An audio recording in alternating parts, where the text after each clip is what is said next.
امریکہ کی طرف دیکھ رہے ہیں، برطانیہ کی طرف دیکھ رہے ہیں، یورپ کی طرف دیکھ رہے ہیں، نہیں، مسئلہ یہ ہے ان کو اب عالمی حمایت حاصل ہو رہی ہے اور آنے والے دنوں میں مزید حمایت حاصل ہوگی۔ اس کی ریزن یہ ہے کہ پاکستان میں الیکشن ہونے ہیں، اور پاکستان میں الیکشن ہونے کے بعد ہر کسی کو نظر آ رہا ہے کہ پاکستان تحریک انصاف کی حکومت ہوگی، تو کوئی بھی ملک یہ نہیں چاہتا کہ ایک پاپولر پارٹی کے ساتھ، ایک پاپولر لیڈر کے ساتھ کے خلاف وہ کوئی محاذ بنائے یا کوئی ایسے اتحاد میں شامل ہو جو اس کو حکومت میں لانے کے خلاف ہیں۔ وہ ظاہر ہے انہوں نے اپوزیشن سے بھی رابطے رکھنے ہیں اور حکومت سے بھی رابطے رکھنے ہیں۔ اس وقت چونکہ نظر آ رہا ہے کہ عمران خان پاکستان تحریک انصاف برسر اقتدار آئے گی، جب بھی الیکشن ہوں گے برسر اقتدار آنے والی جماعت پاکستان تحریک انصاف ہوگی، اس لیے تمام ممالک اپنے معاملات بھی سیدھے کر رہے ہیں اور ان کے لیے آواز بھی بلند کر رہے ہیں۔ کیا وجہ ہے کہ اقوام متحدہ سے عمران خان کے حق میں آوازیں اٹھ رہی ہیں؟ وہ اس لیے اٹھ رہی ہیں کہ پاکستان میں جمہوریت کا قتل کیا جا رہا ہے، آئین کا قتل کیا جا رہا ہے، جمہوری آزادیوں کا قتل کیا جا رہا ہے، شہری آزادیوں کا قتل کیا جا رہا ہے، لوگوں کو گھروں سے اٹھایا جا رہا ہے، اور وہی رپورٹنگ ہو رہی ہے جو ہم مقبوضہ وادی کے بارے میں کرتے تھے۔ لاک ڈاؤن ہے اور راستے بند ہیں، کنٹینرز لگا دیے گئے ہیں، اور سحری افطاری کے وقت گھر گھر سرچ آپریشن ہو رہا ہے۔ یہ ساری چیزیں دنیا بھی دیکھ رہی ہے اور اسی لیے دنیا کی طرف دیکھنا پڑتا ہے، اور اب پاکستان تحریک انصاف بھی اپنے ساتھ ہونے والے ظلم و ستم کے بارے میں بیرونی دنیا کو آگاہ کر رہی ہے، انٹرنیشنل آرگنائزیشن کو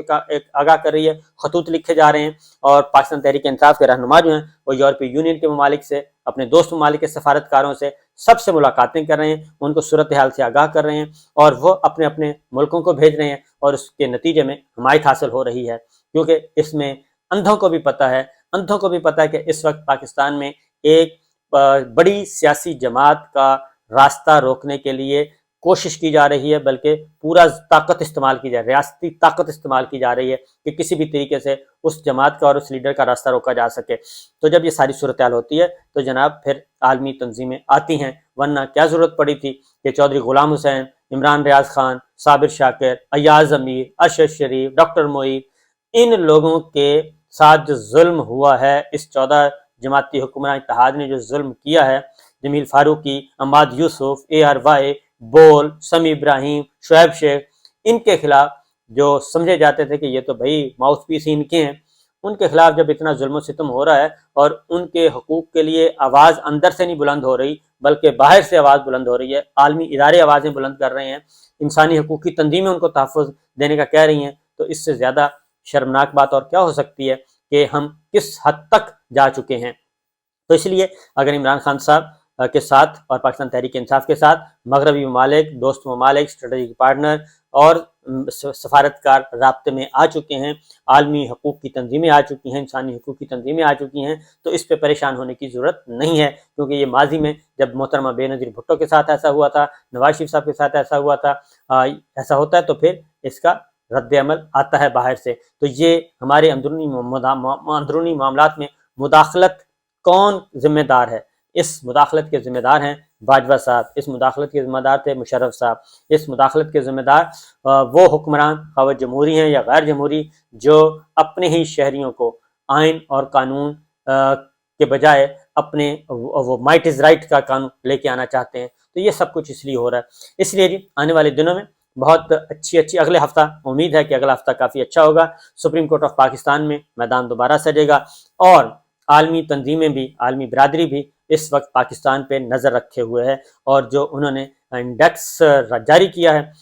ریٹنگ جاری کی ہے، وہ کافی بدتر ہے۔ ہم 12-14 پوائنٹس مزید نیچے گر گئے ہیں صرف 11 مہینوں میں، اس حکومت کے 11 مہینوں میں، اور مزید ابھی نیچے جا رہے ہیں، اور دیکھنا ہے کہ ہم کوئی عقل سے کام لیتے ہیں یا پھر طاقت کے خمار میں اور طاقت کے نشے میں دھت اپنے ہی عوام کو فتح کرنے کی کوشش کرتے ہیں۔ ماضی میں تو ایسا نہیں ہو سکا اور آئندہ بھی انشاءاللہ ایسا نہیں ہوگا۔ اجازت دیجیے، اللہ حافظ۔